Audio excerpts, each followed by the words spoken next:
Yeah, I like the mic on a little sooner than that, please, so I can talk over the music as it's ending, Mr. B. Thank you very much. How you doing in there today, Mr. B, by the way?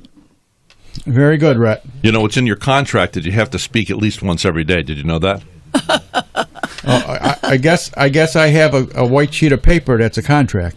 Now, talking about adoption, too, it's very exciting the fact that you adopted a little kitty cat. You were taking him out to get a shot a few months ago. Tell him what happened. We were taking him to the, actually you can hear through your headphones now. Yes.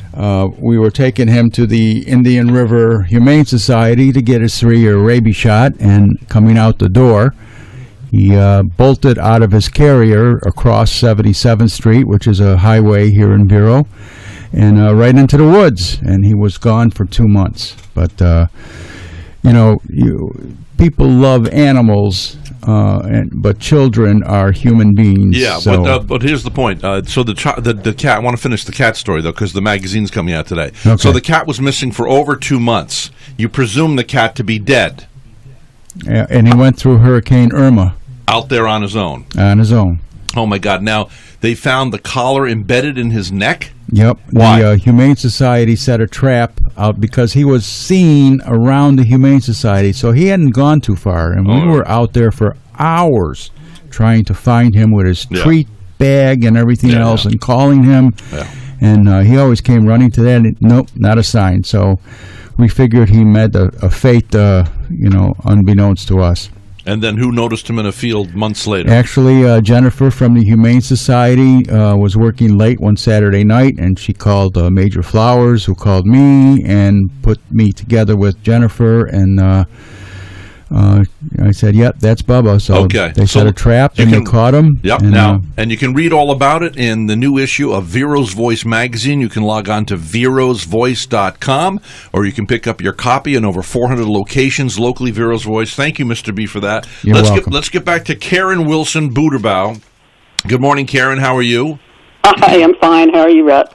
All right, she has written the book, The Baby Scoop Era, Unwed Mothers, Infant Adoption, Forced Surrender. She was forced to surrender her child as a 17-year-old teenager. Where can people get a copy of your book, The Baby Scoop Era? It's available on Amazon.com in both print form and also on Kindle. Okay, and we also have my nephew, James Alfano, and he was missing in action from my life for, how old are you, James? I'm 47 now, but I found you when I was 46, and I'd like to make a good transitional point from the cat story, if I may. Yes. So, it's interesting how humane we treat animals versus humans sometimes. Yes. And if you go to adopt a puppy or a kitten, or frankly any other animal aside from a human, you have to leave that animal with their mother. You can't get a dog until that dog is 8 weeks old. But yet we take human children and rip them away from their mothers instantly at birth. Yes. Ponder that one. Wow. And in many instances, they cannot reclaim them, because once the people get possession of the baby, it's almost impossible to get the baby back. Right, and even if the mother's within her rights in the relinquishment, the period where she could change her mind, the revocation period, I think, sometimes the lawyers will still fight, and she may or may not get her baby back. Okay, now listen, where are you geographically today, James? Milford, Connecticut. Okay, Milford, Connecticut, and you're in your office. Now, Karen Wilson-Buterbaugh, where are you geographically in the United States? I'm in Richmond, Virginia. Oh, okay, so we're all on Eastern Standard Time. Right. And don't forget, this broadcast will repeat in its entirety from 6 a.m. until 8 a.m. Tomorrow, as all our broadcasts do, and then we're back live again. And also, if people want an MP3 copy, they can contact Mr. B at verosvoice.com, Mr. and then the letter B at verosvoice.com. If you're part of the show, it is complimentary to those that are participating. If it's someone on the outside, it would be a $10 fee for Mr. B to make an MP3 copy and get it to you. Okay, so again, that's Mr. B, letter B, at Vero's Voice. Don't forget the S in the middle, verosvoice.com. Okay, Beverly, our concierge. Good morning, Beverly. How are you? I'm very well, and coffee's ready. Karen, what does the listener expect when they read your book? Are you going to inform them about how to adopt, what the problems were? I'd like to know more about your book. No, my book is 20 years of research. It's specifically about the unwed mother during the baby scoop era, which was post-World War II up until early 1973. It is written to include the research that I've done over the past 20 years, and I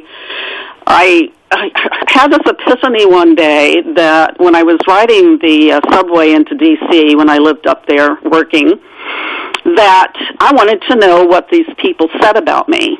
I thought, wonder what they were saying about unwed mothers at that time. So I got on the Internet and I started buying up every out-of-print book or available book from that period of time, mostly the 60s, the 50s, 60s, that I could find. Every book, magazine article about unwed mothers and maternity homes, and every dissertation that was available, and maternity home brochures, and I was on a mission. I was obsessed and possessed, and I had to find out what these people said about me. And I started making a document of the source and the comments by these people. They're mainly adoption workers and social workers, and this information also came from conferences that they had around the country. And they were talking about and teaching each other how to practice. I love that word because they practiced on us and experimented, and they use that word as well, on how to treat the unwed mother. And they taught each other, and that's part of the problem, is that they disseminated this information thinking that they were the experts in unwed motherhood, and that's a whole different story about the evolution of social work. Specifically in the field of infant adoption and child welfare. So I took those comments and I put them in the book, and I made the chapters specific topics like the God players, the baby scoop era, the industry, the mother of the mother, and how they manipulated our own mother.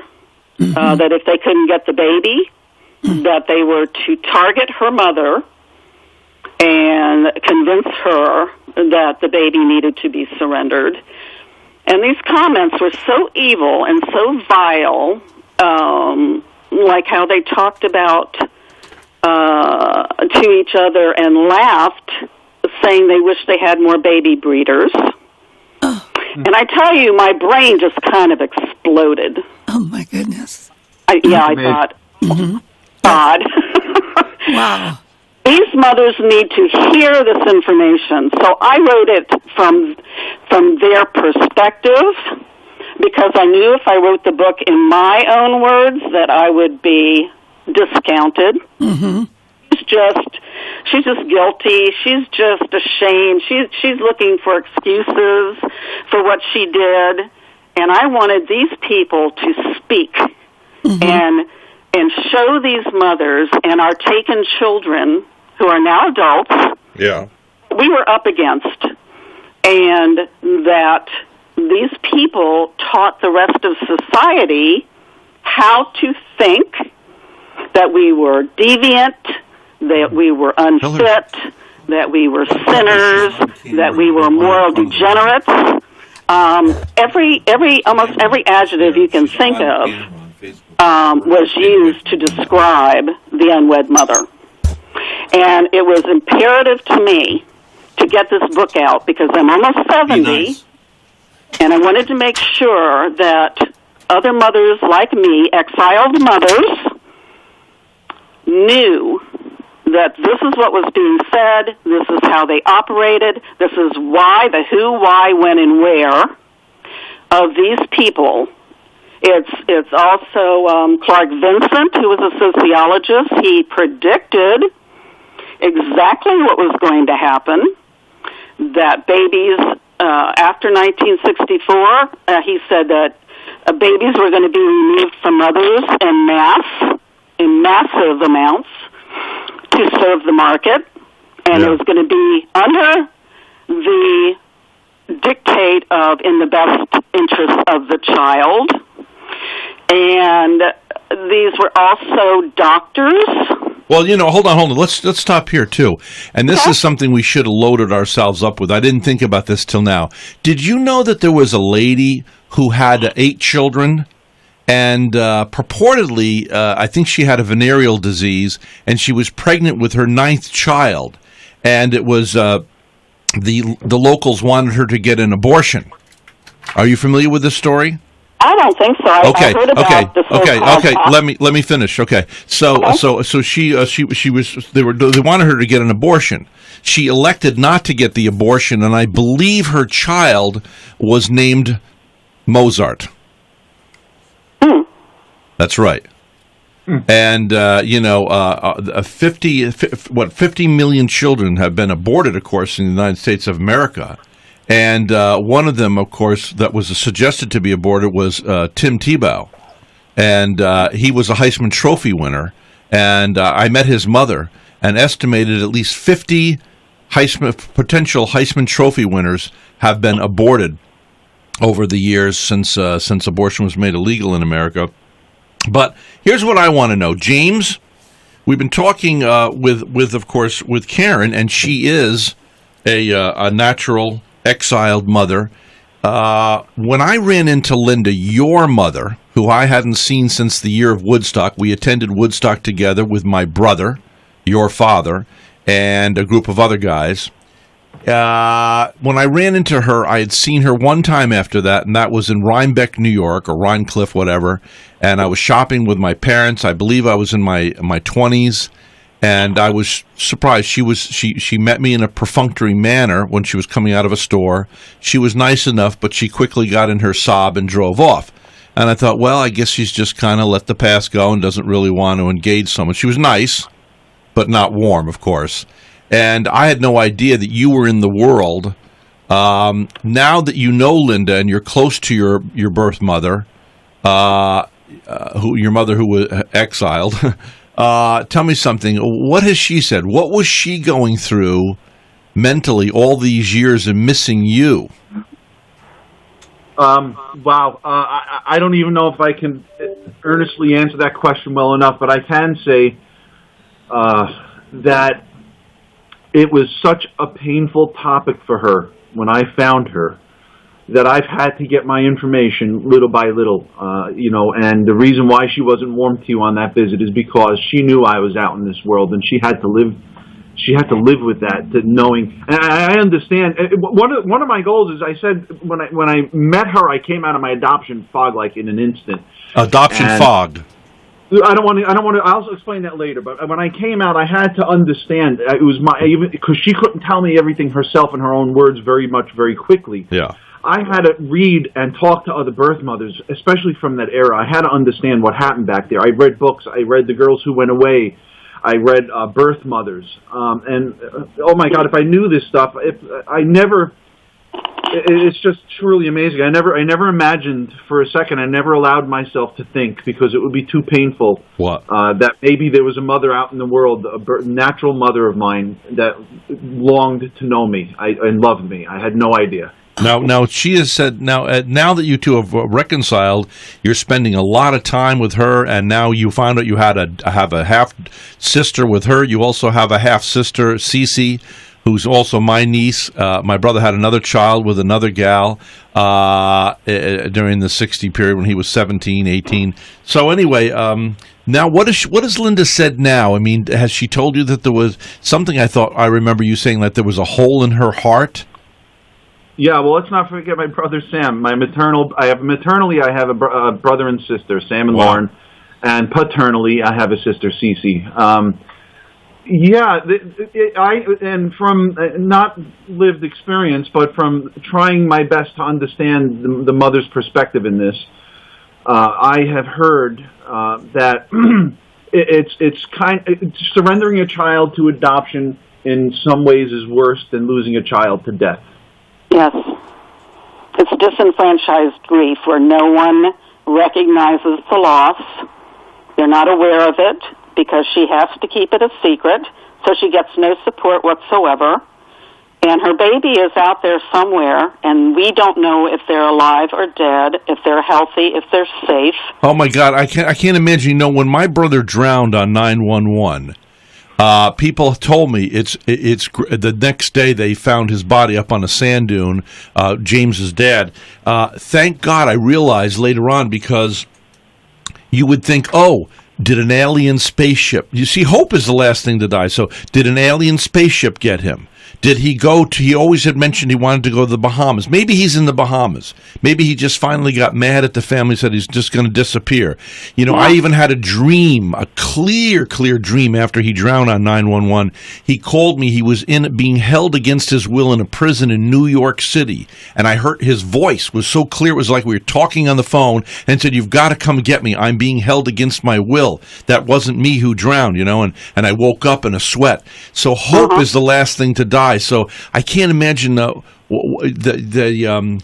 the word? The haunting, very haunting. Haunting. You're filled with grief. You're filled with loss. You're filled with anger. You're filled with shame. This is you. You lived this. You lived this, didn't you? I survived it, and it's very painful, as James said, to even go back there in your brain to that horrible time. It is very painful, and I understand exactly how his natural mother felt, and it was terrifying for me to reach out to my daughter. Terrifying, but the fear of rejection. Relationship with her. I had to go back. Yeah. To 1966 and face all those things I had filed away in my brain that I could not cope with. Compartmentalized. Yeah, listen, we got to take another break, and then we're going to come back. I'm sorry, the news dictates that it automatically shuts us off on the computer, so we will come back again. Folks, I didn't know that I had a nephew. He showed up in my life almost a year ago. I didn't know that I had a niece. She showed up 10 years ago. My brother has left me with 4 beautiful, intelligent, gifted, kind, mannerly grandsons. All 4 of them. It's just amazing what would he think if he had known all this. Anyway, we got to take a break. The title of Karen's book is The Baby Scoop Era. The Baby Scoop Era. You can get it at Amazon.com. This is the Mayor of the Airwaves. Don't forget, this entire broadcast will repeat itself tomorrow from 6 a.m. until 9 on iHeartRadio WAXE.